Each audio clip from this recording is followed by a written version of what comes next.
This August 20th, 2026 meeting of the Dublin City Council is hereby called to order. Please stand for the invocation given by Councilman Sarah Colby and remain standing for the pledge to the flag. Councilman Colby. Lord God, I just thank you for the opportunity to be here today. Lord, we just pray for your wisdom and guidance, Lord, as we make decisions for our city, and we thank you for the safety of all of our employees over the last week. These different crises that we have been able to move through with your strength. Lord, we thank you for continued blessing on this city and wisdom today. In Jesus' name, amen. Amen. I pledge allegiance to the flag of the United States of America and to the republic for which it stands, one nation, under God, indivisible, with liberty and justice for all. All right, good afternoon, everyone. I wanted to start with just a quick update on the two major issues that the city has gone through over the last couple of days. As everyone knows, we had a major 16-inch water line break on the water line on Joyner Street. I want to send a special appreciation to all the city crews, water department, really everybody, though. It took the entire team, but some of those guys in the water departments were definitely in the trenches, literally in the trenches, working hard overnight. They helped get the water leak repaired, the pipe replaced. Really by early morning, we were able to start repressurizing the system so that water pressure was back on for some residents as early as 10 o'clock in the morning, which was pretty amazing given the size of the leak. So I feel like everybody at the city, all the employees who pitched in overnight, and I know our city manager, Josh Powell, was out there handing out water and just making sure everybody was all right and had what they needed, and then those crews were out there working hard. So it was a great team effort, and it really showed the best of our employees in our city. And just as an update on what's going on with that, water pressure is at different levels depending on where you are in the city. Everybody has adequate pressure right now. The water tanks are slowly filling up. We just talked with our water manager, public utilities, Mr. Brazil. He said you don't want to do it too fast. You need to slowly repressurize the system so you don't cause more problems. So those water tanks are filling back up slowly but surely. Yesterday, we were able to send off samples as required by the Environmental Protection Division.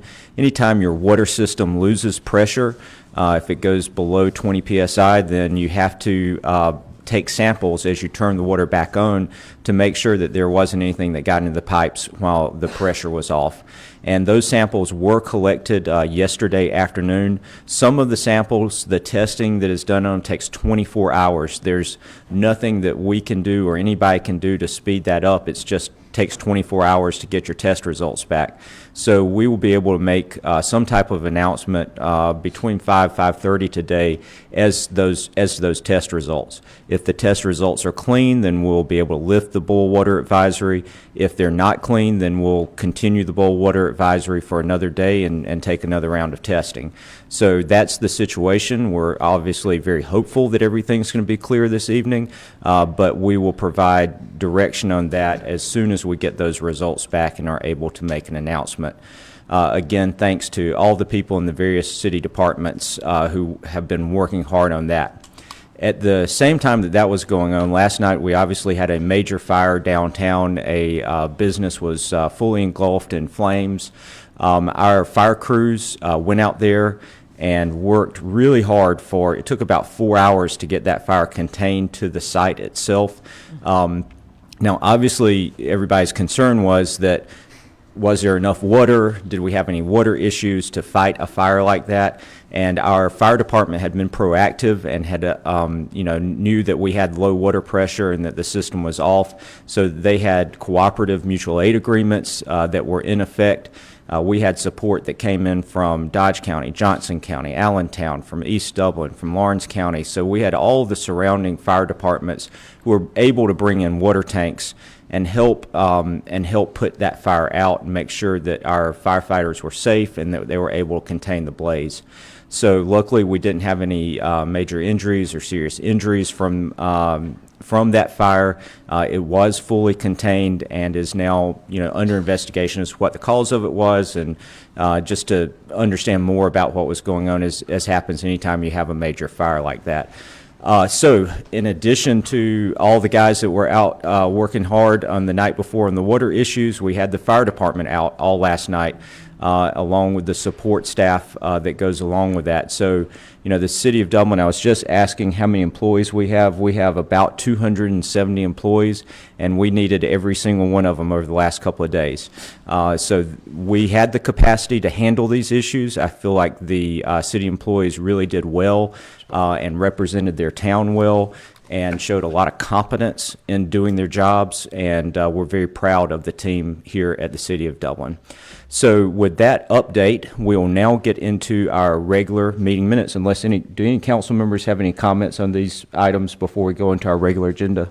I'll just echo what you've been saying. We're truly blessed with the people that we have work for the city, and they put their best foot forward over the last couple of days, and we all should applaud their response to those issues. Yeah, We did have some questions about if this, the water main break was preventable, and that would be great to address. And there was nothing we could do Right. to Yeah. prevent this. Yeah, my understanding, and Josh and anybody else from staff can chime in if necessary. This was it was a large 16-inch pipe. It really wasn't even one of the older cast iron pipes, but it just developed a crack along the side of it, which happens anytime you've got earth settling or movement. It's really undetectable until the leak gets to a point where you can see the water, and or the water plant can detect a loss of pressure. So it's one of those, sometimes you're just handed difficult situations, and all you can do is deal with it. So I feel like they dealt with it well. Absolutely. I wanted to say, when we go to GMA conference, they always ask council members, what are some things that keep you up at night? And one of the things that kept me up was the moment that Josh Powers sent out the email that we had a water main break. I was up all night long because I was worried about the construction team, him, just the city, the people. So it kept me up all night. And then the fire. So I've been up 2 nights straight. So that's what keeps me up at night, because I really do care about our city and our employees. Yeah. And they did an excellent job. Any other comments on these two issues? I know it's kind of special circumstances. We usually have comments at the end, but I wanted to go ahead and address this immediately since it's on everybody's mind. Anybody else? I'm Mr. just Powell? very proud of the work that the employees did. We've got fantastic folks working in our water construction, water plants, and first responders across the board. So I'm just very proud of the effort that was made and the work that was done. All right, and with that, we will now enter into our regular meeting agenda. Our first item is approval of City Council meeting minutes. We have the minutes from our last 2 meetings. Do we have a motion? So moved. Second. We have a motion to approve from Councilman Godfrey, a second from Councilman Brown. All those in favor, please say aye. Aye. Any opposed, nay. The ayes have it. Second is approval of bills over $15,000. You have those bills in your packet. Any questions for staff regarding any of the items in the packet? Move for approval. We have a motion to approve the bills over $15,000 from Councilman Brown. Do we have a second? We have a second from Councilman Griggs.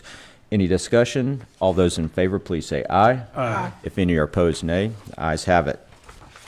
All right, we'll now move to approval of purchases over $15,000. Mr. Powell, I believe that you've got one purchase over $15,000. Is that right? I swear this wasn't intentional, but we were purchasing 5 fire hydrants. For the water department. We've generated a list of hydrants that are either leaking or are not functioning properly, and so we're working through that list now, and ask that the council approve this purchase. Is for 5 fire hydrants for the time being, and we did budget money for this to cover the cost, and it's $16,164.01. Make a motion to approve. Second. We have a motion from Councilman Colby with a second from Councilman Godfrey to approve the fire hydrant purchases. Any discussion on the motion? All those in favor, please say aye. Aye. If any are opposed, nay. The ayes have it. That is our only purchase for this meeting, so we'll now move to item number 4, which is a second reading and public hearing on an annexation ordinance. Mr. Powell. This is ordinance number 2608, annexing and incorporating into the municipality of the city of Dublin, Georgia, 50 acres more or less of land located at parcel D04C076 as P professional zone. The proposed use is for medical office space. This is a small parcel of property that is off of Fairview Park Drive. It is directly behind an existing medical office that fronts Fairview Park Drive, and the purpose of the requested annexation is to have utilities and to build a medical office and additional parking on the site. All right, so because this is the second reading and our ordinances and state law require that we have a public hearing before we vote on any ordinance. So at this time, we're going to close our regular council meeting and open this matter up to receive public comment at public hearing. Is there anyone that would like to speak regarding this proposed annexation ordinance? This is your opportunity. Does anyone have any comments? All right, would you like to Okay, I think everything is good. So at this time, we will close the public hearing and turn this matter over to council for action. We reopen Excuse me? the public hearing. Yeah, so the public hearing is now closed and it's open for council action. Anyone want to? Make a motion to approve. Second. All right, so we have a motion to approve this annexation ordinance from Councilman Colby with a second from Councilman Brown. Now it's time for any discussion on the motion. Before we begin discussion, I'll just note that Planning and Zoning has reviewed this matter and unanimously recommended approval. And at our pre-council meeting, we spoke with our town planner, Sharon Eveland, and she indicated that she had not received any public comment regarding this matter. So we have a motion, we have a second. Any further discussion? If there is no further discussion, then we need to call the roll. If our city clerk, Ms. Rozier, would call the roll, please. Yes. Yes. Yes. Yes. Yes. All right, so it looks like we have a 5-0 vote to approve that annexation, and so that matter is now approved. Thank you, sir, for coming earlier to the pre-council meeting, and we'll now move to item number 5, which is the second reading and public hearing on an ordinance to rezone from a multifamily residential to a neighborhood business. This is a parcel at the corner of North Decatur Street and East Mary Street. Mr. Powell, if you'll please read the ordinance. Sure, this is ordinance zoning map amendment number 2611, an amendment to the official zoning map of the city of Dublin, Georgia, as previously amended for the purpose of rezoning .09 acres more or less of property located at tax parcel D15D077, Dublin, Georgia, and .17 acres more or less of property located at tax parcel D15D036, Dublin, Georgia, from R4 multifamily residential zone to B3 neighborhood business zone. The proposed use is for a barber shop. These are two parcels that are adjacent to one another that are located at the corner of North Decatur Street and East Mary Street. There's currently remains of a prior business that was located there. That business was in place at the time. We speculate that that business was there at the time that the zoning ordinance was first enacted in Dublin. And for whatever reason, it was zoned as R3 at the time, or excuse me, R4.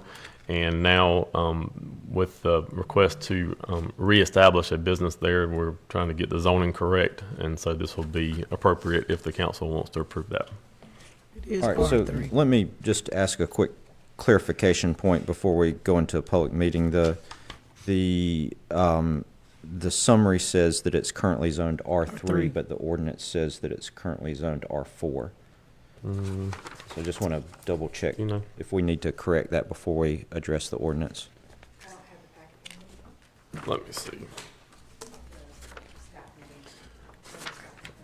Robert, would you pull up the street view? Mayor, as y'all are going through that, I need to note that I'm going to be abstaining from acting on this item because I have a financial interest in it through my employment. All right, so our ethics rules for our city council say that anytime that you have a financial connection to a matter before council, that needs to be disclosed to council and the public, and that the council member abstain from voting. So if Ms. Rozier will please note that Councilman Brown has disclosed a financial interest and will be abstaining from voting on this matter. If you will give me just one second. Robert, would you pull up the street view of the property, please? It looks like the application says it's currently zoned R3, but the ordinance says R4. Maybe just a,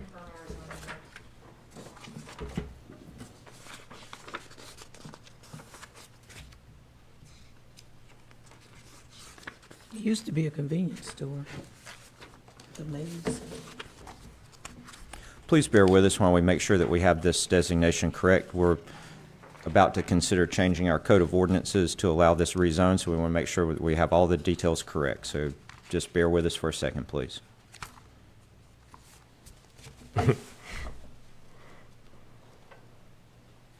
well, the map online says B1. An area, yeah. Well, it was a multifamily residential zone, whether it be R3 or R4. Okay. I'm not. All right, so so what we'll do then is... But the correct zoning that's being requested is B3. Okay. That is correct. Yeah. All right, so it looks like it's currently an R4 zone, and that is correctly stated in the ordinance, even though the, I think the application and the summary had it listed as R3. Our town planner has confirmed it's R4, so we can go forward with it as written. This time, we're going to close our city council meeting and open a hearing to receive public comment regarding this proposed ordinance. Now is your opportunity. If anyone would like to speak in favor of or in opposition to this proposed zoning change for this lot at the corner of Decatur and East Mary Street, now is your opportunity. All right, last call for any public comments. All right, there has been an opportunity for public comments. No one has come forward, so at this time we will close the public hearing and reopen our city council meeting and turn this matter back over to council for action. Do we have a motion? I'll make a motion to approve. Second. All right, so we have a motion to approve from Councilman Griggs, a second from Councilman Godfrey. Any discussion on the motion? And I just always like to report that what the Planning Commission recommended. The Planning Commission unanimously recommended approval of this, and our town planner indicated that she had received no comments regarding this matter. Do we have any other discussion? All right, let's call the roll then. If our clerk, Ms. Rozier, will please call the roll. Councilman Brown is abstaining. Councilmember Tess Godfrey. Yes. Councilwoman Sarah Colby. Yes. Councilman Paul Griggs. Yes.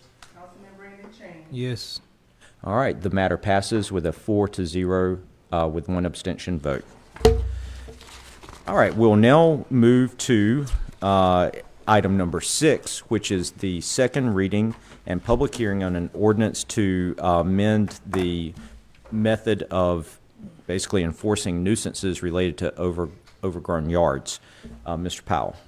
This is ordinance number 2612, an ordinance by the mayor and council of the city of Dublin, Georgia, to amend Article 5 of Chapter 13 of the Code of Ordinances to provide for additional clarity on prohibited grasses and weeds and provide for a streamlined procedure for abatement of the nuisances contemplated by the article, to repeal conflicting ordinances, to set an effective date, and for other lawful purposes. In working with our code enforcement staff as well as our city planner and law department, we've determined that the existing ordinance has a very cumbersome and process that takes a long time to get to a result. And when you're dealing with overgrown grass, every day counts as far as that goes, especially with bahia and those types of things. So we have adjusted the ordinance to allow for a streamlined approach, and we will be providing notice of summons for overgrown properties. The property owner will have 10 days to either deal with the overgrowth or not. If they do not, then the city will be able to go in at that point in time and abate the nuisance and have the grass cut. Then the notice will have provided a summons to come to court, and the owner will be required to appear in court and answer as to why the property wasn't cut and deal with any issues as far as costs and fees associated with or fines associated with not cutting the grass. All right, so that is the second reading of the ordinance. So we are now going to close our city council meeting and open a public hearing to receive comment regarding this proposed ordinance. If anyone would like to speak in favor of or in opposition to this, now is your opportunity.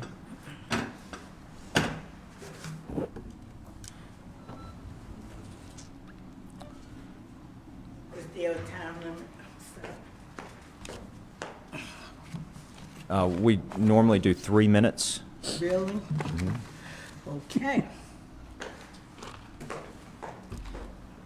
Mr. Groover, do we have the ability to use our time limits during a public hearing on ordinance? Okay. Yeah, so we're gonna, our time limit of 3 minutes for public comments applies during public hearings, so that is the limit on this. We'll start once you finish. And coming to these meetings, Mayor, kite that there seems to be certain individuals that get more than 3 minutes when it comes to the, public. That's why I asked the question. That's why I took the time. There's quite a bit here. Part of it is part of public comments. Thank you, Jacqueline. We had some technical difficulties at the library. I'll try to give you some copies. I have 25 copies. I would like it to be given to engineering, planning, that kind of thing. Ms. Wright, I just want to make sure that we're on point here. We're on time. No, It's a lot of different things. Yeah, We're so going to the- talk wait, about the Ms. Wright, wait, nuisance. give me just 1 second. Okay. This is a public hearing on the proposed ordinance regarding the process for declaring nuisances for overgrown yards. I So understand. all your comments related to that are welcome, and we want to hear them. Anything Will. not related to that needs to wait until the public It will. comments at the end. You Okay? just have a packet that includes it. Okay, We're great. not going to go through all of the packet. So first of all, my name is this is for Dublin, Georgia, the home of the Fighting Irish, as seen from a citizen, Mrs. Jacqueline Denise Jadon Wright, residing at 1 South Church Street. Okay, reporting effectively during perilous times. There have been 2 scenarios, okay? So now that don't have a lot of time, the infrastructure needs to be addressed in residential areas. Drains have been covered up after improper mowing by residents and contractors who often blow debris or leave grass and leave on curbs. Who is supposed to bear the responsibility of easement property from the water meter to the street? Okay, so when I say this, as you look at the pictures that are after this, okay, we're going to start with, under curves, you see a picture of me, so we start right here. Okay, this picture is over here by the Elks Lodge. It's you know, I don't know if they've been told, that's the property owner. Then you have a picture here that's at the corner of Calhoun and Bellevue, which is heading eastbound, and as you can see, the curves, they aren't cut. This is the U.S. Postal Service at Bellevue Avenue. The curves, they have not been cut. The drains are covered. This is US 80 Teen Challenge. They were out here, Hudson Drive. This is part of the city. You might see a deer in that picture when it rains. And in the back of it, the whole Hudson Drive is inundated with water. It's like a river back there. It's a stream back there. Hudson Street. If you look over there, this is between Paula's Fried Chicken, and you know it's overgrown right there. And this is the first part of the packet. So I am in total agreement that as far as finding people, it's gotten out of hand over the years and years and years. As the city manager just said, if you don't catch the growth in the beginning, the weeds, the trees, the limbs, they fall in the stream, and it's ridiculous. We ride by certain streets every day. Every day. You can start in East Dublin and come on down all the way to Walmart, and it's ridiculous of how many, if you're gonna do the residents, do the commercial people too. Because the commercial people have these buildings and they turn around and they move out of the buildings, and then it's left up to the city to decide who's gonna cut the grass. At my house, you put a flock camera up, there's 2 stumps right there at the corner of South Church Street and Arch Street. We cut our grass, but there's a field right across the street from us, and the people have moved, and people come through there and they throw tires, mattresses, whatever. Josh Powell, thank you. We'll talk about the rest of the citizens' comments. Thank you very much. All right, thank you, Ms. Wright. there any other citizens who would like to comment regarding this proposed ordinance? Any other citizens' comments regarding this proposed ordinance? All right, at this time, we will close our public hearing and reopen our city council meeting and turn this matter over to council for action. We would need to start with a motion and a second, and if we have that, then we can have discussion. So moved. Second. All right, so we have a motion from Councilman Brown, a second from Councilman Griggs. Do we have any discussion related to this issue? I would just say that I agree with what Ms. Wright said, that you know, our current issue is that under our current ordinance, it can take months before you can have any type of abatement or get somebody out there to actually have the grass cut. Right. And what this is going to allow is for if the grass is not cut within 10 days, and you know, there's going to be a process for warnings and opportunity to cure it. But if somebody's not responding, like the issue that we had on Country Club Road, where you have an out-of-state lender that foreclosed on the property and they're just not doing anything with it, it's not fair to the rest of the neighbors to leave that grass uncut for an entire summer and sometimes, you know, years. So this would allow the city to go in there and cut that grass, and then what the cost of that is gets attached, you know, can become the responsibility of the owner of that property. So I think that this is going to be, hopefully, give our code enforcement department the tools they need to help clean up some of these overgrown lots in town. So is that residential and commercial? Yes, it'll apply to all lots, residential and commercial. Thank you. All right, any other discussion? All right, if there's no discussion, Ms. Rozier, will you please call the roll? Councilman Bill Brown? Yes. Councilmember Tess Godfrey? Yes. Councilwoman Sarah Colby? Yes. Councilman Paul Griggs? Yes. Councilman Brandon King? Yes. All right, so the matter passes with a 5-0 vote. I just wanted to add a couple of things to some of the things that Ms. Wright was saying. One is just to remind everybody that we do have existing ordinances now that say that property owners are responsible for the area between the area in front of their home that is right of way. If there's grass or growth there, they're responsible to maintain that, and that's true of commercial and residential properties. So be sure you're paying attention to that. And to her point on the storm drain matter, it is important to have, if you're having someone come and cut your grass, or you're doing it yourself, to try to avoid putting that in the street if it's going to end up in a storm drain inlet if you have one nearby. And the other thing I was going to mention is that our code enforcement guys know, and we deal with people oftentimes that are maybe senior citizens or maybe on a fixed income and are not able to afford or are not physically capable themselves of cutting their grass. And so one of the things that I've asked Ms. Evelyn to do is to compile a list of lawn care companies or volunteer groups that we know would be willing to provide a public service and do that we could provide that list to those individuals on site to try to get them some assistance if they are not able to cut their grass themselves. All right, well, thank you for that additional information. And at this time, we'll move to item number 7.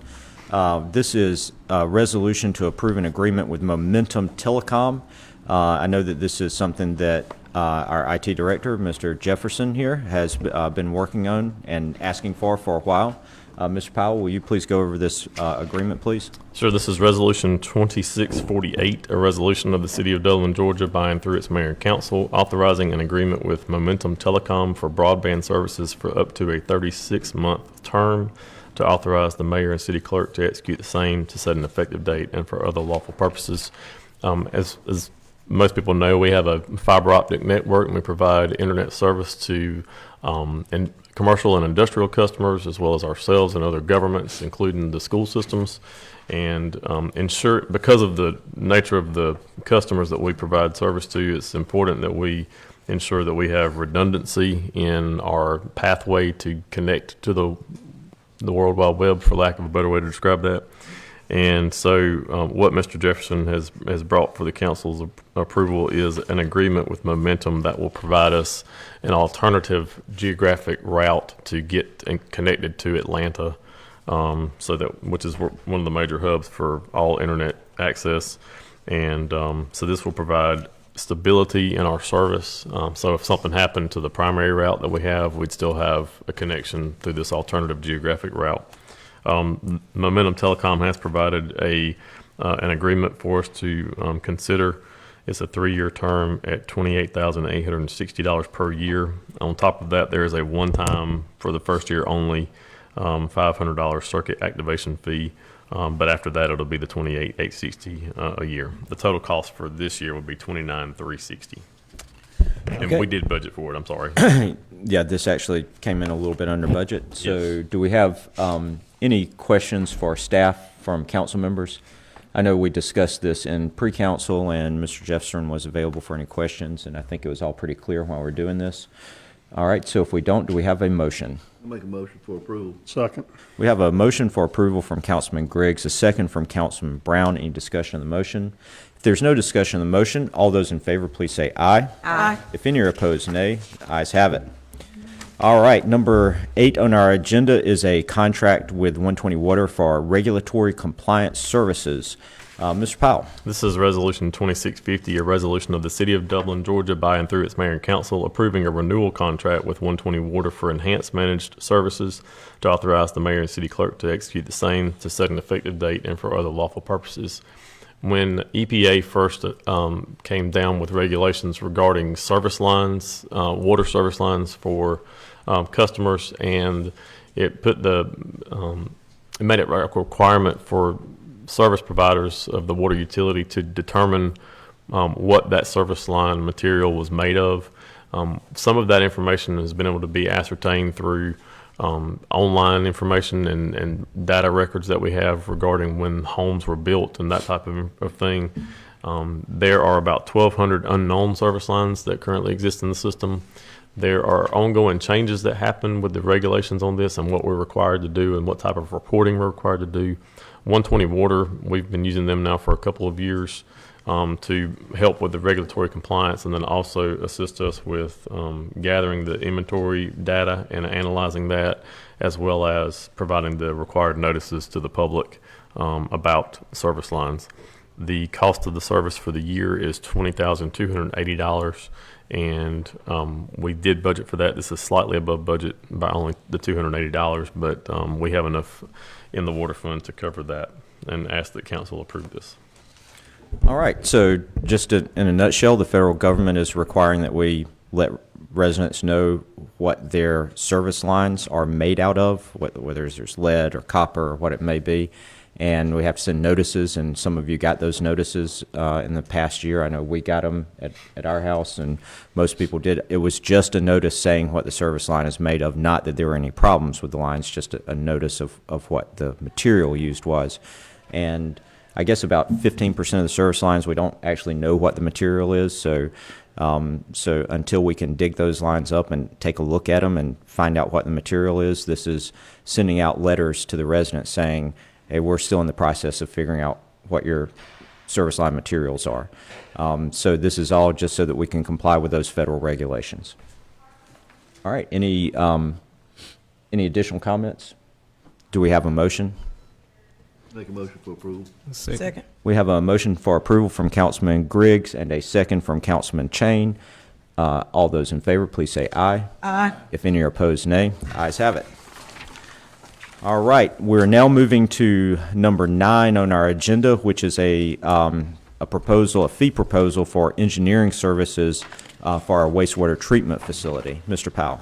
This is Resolution 2651, a resolution by the Mayor and Council of the City of Dublin to approve and accept the terms and conditions of a proposal for professional engineering services for the design of the Headworks Improvement Project at the wastewater treatment facility with Thomas & Hutton Engineering, to authorize the execution of documents for the acceptance and administration of the same, to authorize the city manager to approve amendments for additional services as needed to complete the design of the project, to set an effective date, and for other lawful purposes. We were notified that we've been awarded a State Economic and Infrastructure Development, also called a SEED grant, in the amount of $500,000. We are required to have a local match of at least $150,000 with that project. The scope of work under the project was to start what we are anticipating will be a multi-phased improvement to our wastewater treatment plant, which was first built in the 1970s. And so the council has budgeted to add additional funds beyond the grantee match amount, so that the total that will be spent on this initial phase is $1,904,000. We are working with Thomas & Hutton Engineering, who was, after going through our procurement process, was the only firm that submitted a proposal. And the proposal is for $82,000 for the necessary engineering work that will be required to replace bar screens that are currently at the plant, as well as some of the pumps that are involved down there at the major pumps at the headworks part of the plant. And we ask for council to approve this resolution. All right. So, and I don't know if you mentioned this, but the city received a $500,000 grant for this project, and we do have some match funds that we have to spend of our own dollars, and this is actually coming out of our own dollars for this project. I should say 24 splost is where we budgeted for. Yeah, 24 splash dollars. It's $1.404 million in SPLOST funds. And then $500,000 of the grant funds. That's right. So do we have any questions for staff regarding this agreement? If not, do we have a motion? Make a motion. Second. We have a motion from Councilman Griggs and a second from Councilman Brown to approve this fee agreement with Thomas & Hutton. All those in favor, please say aye. Aye. If any are opposed, nay. The ayes have it. All right, at this time, we can receive citizens' comments. As everyone knows, the citizens' comments are any items related to city business or city issues, 3 minutes, and we welcome to hear your input. Ms. Wright.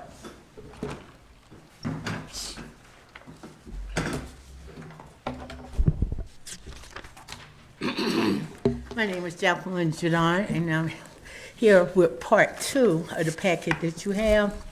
And it's in regards to, first, as we start off with the storm we had several weeks ago. You'll see a lot of pictures of different storm areas that affected the south side part of town. And then we turn around and we have what happened with the water leak. And if you looked at the news this last night, Millersville also had an infrastructure water leak. On August the 19th at 8 p.m., the city council was informed of the water break, but the citizens in the county were not informed until 7 a.m. the next morning on WMAZ. It was, and you all can read about the jargon I went through with very certain city council members and what was told to me. I also noticed that morning at 7 a.m. I went to Piggly Wiggly, and I was typing real fast with all of this. Between 7 a.m. and 7:15, Piggly Wiggly's shelves, sorry about the phone, the shelves were empty. Okay, I went over to Cochran Brothers. Cochran Brothers had plenty of water. Kroger, as it was communicated to me, did not open their doors.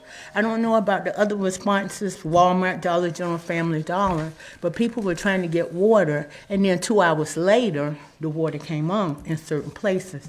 The last part of this, before my 3 minutes are up, my future recommendations are this: a public alert system that will notify cell phones of impending danger, water alert via spectrum cable in the phone carrier system, radio announcements on local radio stations that affect commuters coming in and out of our county, backup water distribution locations in parking lots such as Kroger, City Hall, or across from the courthouse and the tag office. And logistically, each citizen of Lawrence County pays taxes and uses water or pumps. I think a case of water per household would be great, as they do in certain other cities. That's my comment for today. Thank you.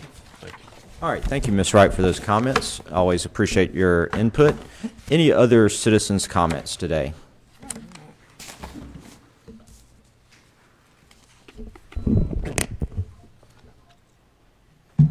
I'm like a snapping turtle, except I don't let go when it thunders. Okay, I'm Vonda Morton, a 7th generation Lawrence Countyan. I'm here again to speak out against data centers. I just want to point out a few issues that I personally have with data centers today. If their actions are so above board and environmentally friendly, then why the need for NDAs? Why is eminent domain being used by public entities to aid private corporations? Their claims to environmental friendliness are belied by reports of the water depletion and air, water, and noise pollution caused by their construction and operation in areas around the country. And let's not forget the mass destruction of books to feed to AI to improve the slop that AI currently generates. They're destroying books, sometimes rare books with very limited copies available, to feed this stuff to the AI programs to make them better. The data center craze is a bubble. Stop and think how quickly today's cutting-edge technology becomes tomorrow's obsolete junk. In fact, there are already articles on business and finance sites arguing that the companies pushing the data centers are all in debt to each other in one way or another. So if one fails, they all fail. Remember the dot-com crash of 2002 and the housing crash of 2008? And y'all think risking our fresh water supply, disturbing migratory flyways, and exposing city and county residents to 24/7 lights, noise, and air pollution is a good idea, when chances are within a few years at best these data centers will sit empty, the former forests and fields they're now own useless for anything productive? As for the promised massive local hires, y'all are aware that these people bring in, for the most part, their own specialized construction, maintenance, and security people. Any local hires would be way below any promised numbers they throw out to you. I would also remind y'all that the Development Authority works for y'all, not the other way around, and y'all work for the voters. You ignore the voters' concerns and you lose your jobs. It's that simple. Quite frankly, the refusal of the city and the county to address this issue leads the public to become highly suspicious that there are already backroom deals in progress. All we ask is that you give us some assurance that that's not the case.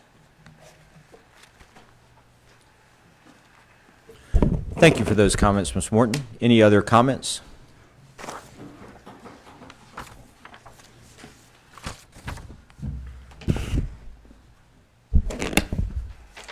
Good afternoon. My name's Peter Lipsky. I live at 212 Pinehurst Drive, and I talked to you the last meeting you had about electric bicycles. It's sad, if you woke up like me this morning, you opened up your phone, and you seen on your phone a 13-year-old boy died. It don't matter where, but we all know why. The boy didn't understand what he was doing on the road. And it's happening everywhere. And it's going to happen here if we don't do some kind of regulations. There's officers behind me right back here. They can't stop these kids on the road. There's no regulations. I had an issue where I live about your golf carts running around with little kids on them. And then you find out there is a regulation about that. They can stop those kids from doing that. But they can't stop these kids on these bikes. They can't stop them from doing what they're doing. Not just kids, adults. Are we going to wait until one of your children or one of your neighbors, somebody, it's going to happen? When? We don't know. But if we don't do something now, it's going to be late, too late.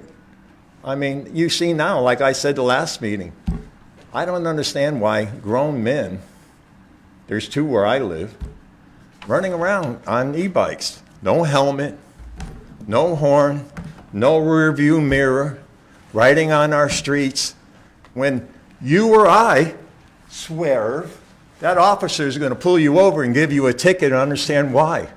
Why can't they do that to a person on an e-bike? If they do it to us in our cars, why can't they do it to them people, whoever they are, man, woman, or child? We need to stop it. We need to talk about it. We need to start understanding what's going on. We live here. It's going to happen. And I'm sorry if it happens to anybody that we know. Thank you for your time. Thank you, Mr. Lipsky. Any other public comments? Any other public comments? All right, at this time, we will close the public comments, and we'll see if Mr. Groover has any comments this afternoon. All right, our clerk, Mrs. Rozier. Okay, we'll start with you, Councilman Chain. No comment. And Councilman Griggs. I just want to thank everybody for coming and thank y'all for the comments y'all have made, and have a great weekend. All right, thank you. And Councilman Colby? No comment. And Councilman Godfrey. No comments. And Councilman Brown. No additional comments, Mayor. All right, thank you. Mr. Powell. I just want to say that I know that with social media and the immediate access to information, there's always a desire to know all the details of what's going on. And with situations like a water main break and a major fire, oftentimes there's not immediate or certain information that can be provided to the public about those situations. So I appreciate everyone's patience as we tried to give out information. I tried to be very careful about only providing information that I was certain about. As you can imagine, water main break, there are a lot of uncertainties that exist with that. And so although it may not be to everyone's satisfaction on the timing of the release of that information, we like to only give out information that we are certain of. So I appreciate everybody's patience with that. And again, I applaud and are very thankful for the staff's response to both of those incidents. All right, with that, we will close this meeting, and I want to thank all of you for coming.